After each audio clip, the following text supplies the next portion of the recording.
just state your name for me? Sure. My first name is Wael, last name is El Kashari. Okay. And then what brought you out to the protest tonight? What brought us out today is we wanted to be in solidarity and stand by the Egyptian people in their struggle for self-determination and political freedoms. Over a year ago, there was a democratically elected president. The election, roughly 26 million Egyptians came out, which is a little bit over 50%. It's 51% of the voting age Egyptians. This election in Egypt was actually monitored by the Carter Center International, which is headed by former President Jimmy Carter. So after they monitored it, if you look at their website, they said that the elections were free and fair and also represented the will of the Egyptian people. So a former President Jimmy Carter gave it a seal of approval. Now, in the last 40 days, the military has come out and they've picked up the elected president. They've arrested him. They've arrested a lot of his party, and we don't know where he is. So a lot of us aren't necessarily pro-Morsi or pro-Mohamed Morsi, who was elected. We're pro-democracy more than anything else. So that they took the president was one of the issues. Now, what's happened in the last probably 48 hours is unprecedented. It's unprecedented in the history of Egypt. Once he was deposed by this military coup, who Senator John McCain stated specifically when he went there recently, about a week ago, with Senator Lindsey Graham, that it was a military coup. When the people went out to protest, peaceful protest, they were in places like Rab al-Adawiyya, which is a masjid. It's a very well-known masjid in the heart of Cairo. And they also went to places like Al-Nahda. Al-Nahda is a meeting place or a square right outside of Cairo University, which is the biggest university in Egypt. These people went out, and what they started to do is peacefully protest. They sat in camps, basically. They started to cook, they started to chant, they set up a small stage, and they were there peacefully. Now, it's been about 40 days. Within the last 48 hours, the military has systematically killed over 1,000 people. Systematically killed over 1,000 people. If you watch the YouTube videos and the documentaries about what happened, it's a travesty. Cold-blooded killing.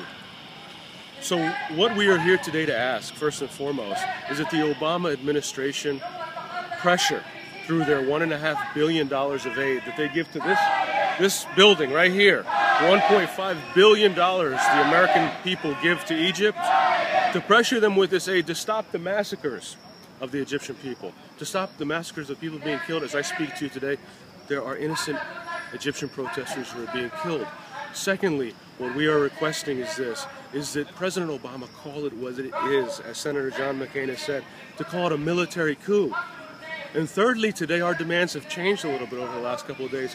What we're saying is now we want an investigation of what happened in Egypt to see if there were crimes against humanity committed.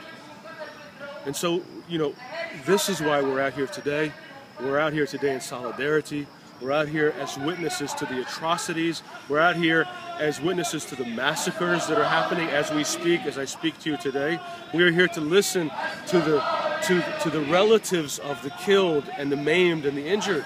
A lot of these people you see here have family that have been killed today. And the gentleman just spoke, and we just prayed something on them. It's called Salat al-Ghayb. It means the prayer on the dead, who that we can't even see, who we can't touch. So again, we are here in solidarity with the Egyptian people and their struggle with their lives for self-determination, democratic process, the right to assemble peacefully, all of the rights that we hold dear to us in this country. And there have been mixed reports coming out of Egypt. How are you getting information out? Is social media playing a role in helping you stay connected? There is social media that is on the ground. There's a social media network called Rust. A lot of their cameramen have been killed. We are getting a lot of information from Al Jazeera. We are getting our information from CNN. Also, what has turned out to be an excellent source of information is The Independent in London and The Guardian in London. British media has been covering this much better than American media. Social network, obviously, there's a tremendous amount of documentation of what's happening on the ground with phones and with cameras, documenting, showing the burning of the masjid, which is called Rabaa Adawiyya, showing the dead. Before I came yesterday, I watched a video on YouTube, a small documentary that you can find on our Facebook page, Operation Save Democracy. As I was watching this, I have never in my life wept as I watched. But yesterday, as I watched the carnage and the atrocities that were being committed against these people who are not armed, I wept. I wept as I watched these YouTube videos. I know there's great concern for the people in Egypt. Do you have family still there, or? Yes, we definitely do have family. Everybody here that you see has some family in Egypt. And also on our Facebook page, you will find eyewitness accounts of some of the things that have been happening. We recently got an account of a young girl that is one of my family members. And as she writes, and you can see it on our Facebook page, she said for the first time in her life, she felt like she might not make it home. And she said a man 2 meters away from her was shot. But what was so profound is how she described the reaction of his brother. She said that his brother fell to the ground and put his head to the ground and wept. And she said she heard a wail that she had never heard before in her life. Oh my goodness. And then, is there any way that you guys can reach out to, like, help help your family members there, like, connect with them, make sure that they're safe, or? We can still contact family there. Obviously, there's a lot of fear in the country right now.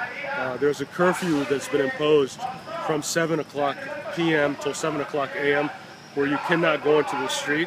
And Egypt is a very hot place, so most elderly, they come out after 7 o'clock, which is sunset in Egypt currently. So the army has put a curfew on the people, which they cannot leave their homes from 7 p.m. to 7 a.m. in the morning. So we are in communication with them. We fear for their lives.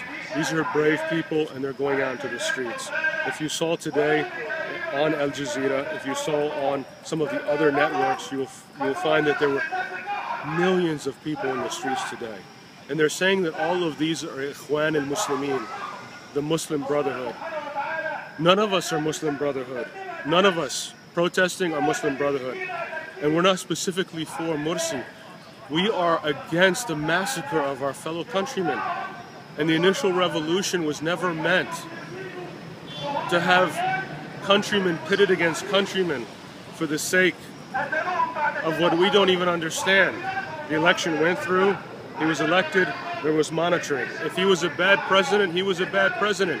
In the United States of Maryland, in the United States of America, if we disagreed with President Obama on Obamacare as an example, and 10 million people went out in the street, it would not give the right to the U.S. military to go to the White House, pick up Obama, and imprison him. These are not the principles that this country was founded on. This is not the principles that I was raised on in this country, and I am appalled. And I am here today in utter disgust of the carnage and the absolute massacre that's happening currently in Cairo. And so, what will it take to get back to that democracy that, like, the military has come and they've taken over? And I remember, like, June 30th, there was the movement to oust Morsi. Like, what will it take to get back to democracy? Like, will it just take time, or does someone have to come in and kind of push the military out? I think it's going to be a very difficult process to go back to democracy, because democracy involves a lot of trust. And so when you have 6 different referendums and elections, now you have to understand that the Egyptian people, they voted on 6 items, including the Constitution. I was in Egypt for one of the votes and stood 3 hours to vote. So we're not talking about a presidential election. We're talking about a presidential election, a runoff, and 4 other national types of democratic processes that occurred. So today we say, well, what will bring back democracy? I don't know how you would bring back democracy when 26 million people came out, 14 million of which voted for a specific man, and all of these votes were turned in the trash. And what is the defense of the military coup? The military coup says the Egyptian people came out against Morsi. What about the Egyptians who are in the street till today? Aren't those considered Egyptian people? Don't their voices count? Don't their votes count?